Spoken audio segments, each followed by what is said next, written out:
Shout out mga farmer. Big shout out sa ating mga farmer dyan. Yan guys. Magtatanim tayo ng luya sa ating ating backyard. Yan guys. Bigyan ko lang kayo ng mga konting tips sa pagtatanim ng luya.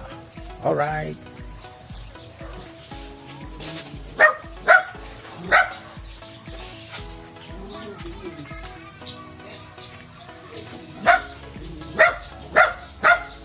Ito na yung prepare natin anong garden. Guys. Hindi natin ang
nilong natin yung pantanin natin mga farmer. So ito yung mga farmer yung dating na natin na harvest natin dito. Yung pagtatanim natin guys, ito yun. Kukunin lang natin ito yung mga pagsisibulan. Yan guys, isang puno na to guys. Ito isang puno na rin. Ito.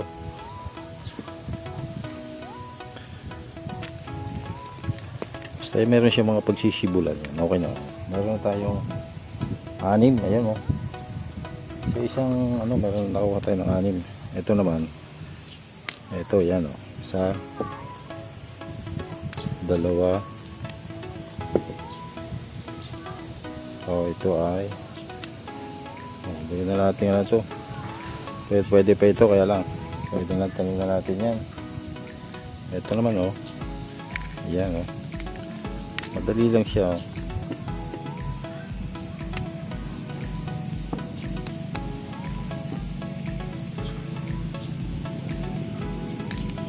Ito mga sumisibol na siya kaya inabot siya ng tag-ulan.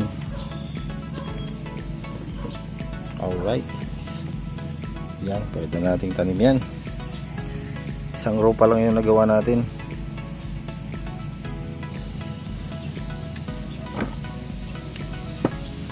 Dagan pa natin mga farmer. Hindi naman masisira to kung lumabis yung pantayim natin.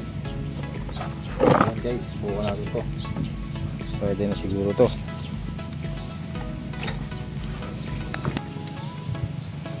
So mga kaparmer, kahit naman by the month of May, pwede na tayo magtanim ng luya. So yung luya natin ay pag yung na-harvest natin siya ng halimbawa April or March, ang pag-preserve natin dyan para lagi sariwa, binabaon din natin yan sa lupa eh. So kahit itanim natin yan ng tuyo by month of May, aabutin na yan ng rainy season ng June, kaya abot na yan, hindi na siya mabubulok. So yung pagtatanim lang natin dyan, pwedeng isang dangkal lang yung pagitan.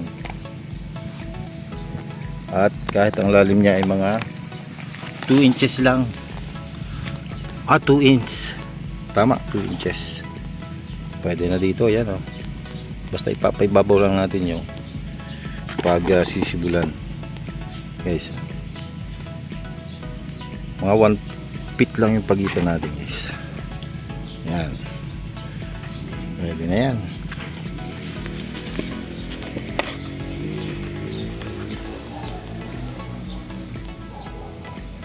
Guys, sana nakakuha kayo ng idea sa mga hindi pa lang makapagtanim ng luya guys. Yeah. Wait lang. Gawin yan natin. Meron tayong nakaprepare dyan na yung mga tuyong dahon ng ano. Tuyong dahon ng niyog. Yan yung lalagay natin. Pantabon. So ang purpose yan para hindi na siya masyadong damuhin. Dahil delikado yan pag yung tumutubo na siya ng mga sandangkal. Pangit na siyang magalaw, nababali sa puno.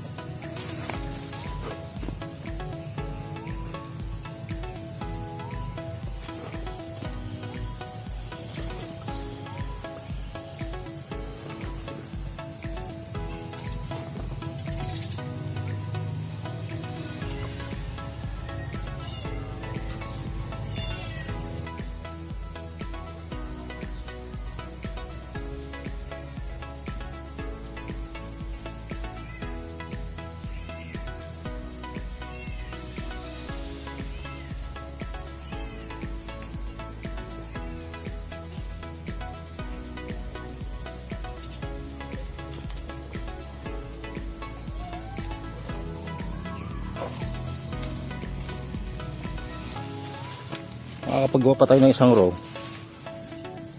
So gagawin natin yan, tatabulan natin. Makagawa pa tayo ng isang row at saka meron pa tayong mga pwedeng gamitin.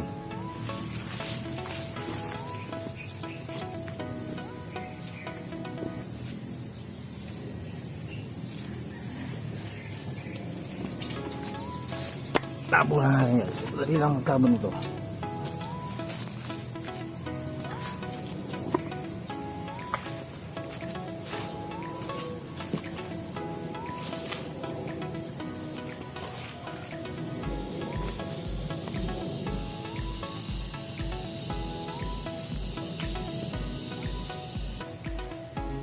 Next natin, takluban na natin ng daon ng nyug. Purpose natin dyan para hindi na siya sibulan ng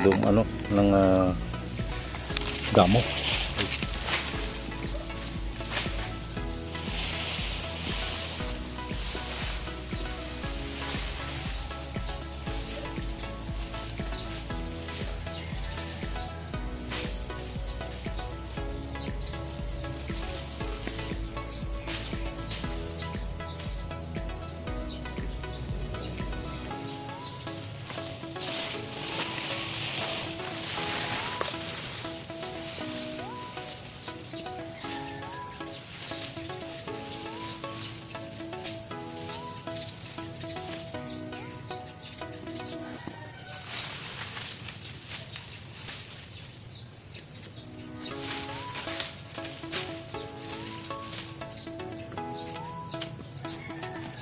Kuha pa tayo dito.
Alright guys, ulang pa ang isa.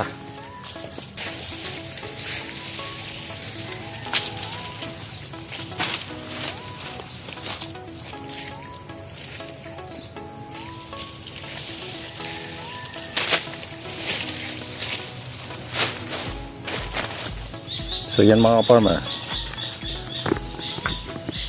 kita nyo naman, pagkagamitin lang natin, sure tayo, dito tayo bibili ng luya dyan pagka nakatuloy yan. Pero sure yan, yung luya naman, wala namang problema dyan. Basta may tanim mo yan ng ayos. So pagdating ng mga by December o November, maridecompose na din yang ito yung dahon ng nyug. So it becomes fertilizer na rin sa kanila yan. Alright, thank you for watching guys. Sana nakakaroon kayo ng idea sa ating pagtatanim ng luya. May malapit ng premiere natin. Thank you for watching. Pwede pa tayo magdagdag na isang row dito sa kaliwa. God bless po. Tingnan po lahat. Next lang natin itong mga bago nating tanim na talong. 1 week pa lang yan. So may pasunod na tayo doon sa ating matatandang puno. Alright. Uy, maganda ng kangkong oh.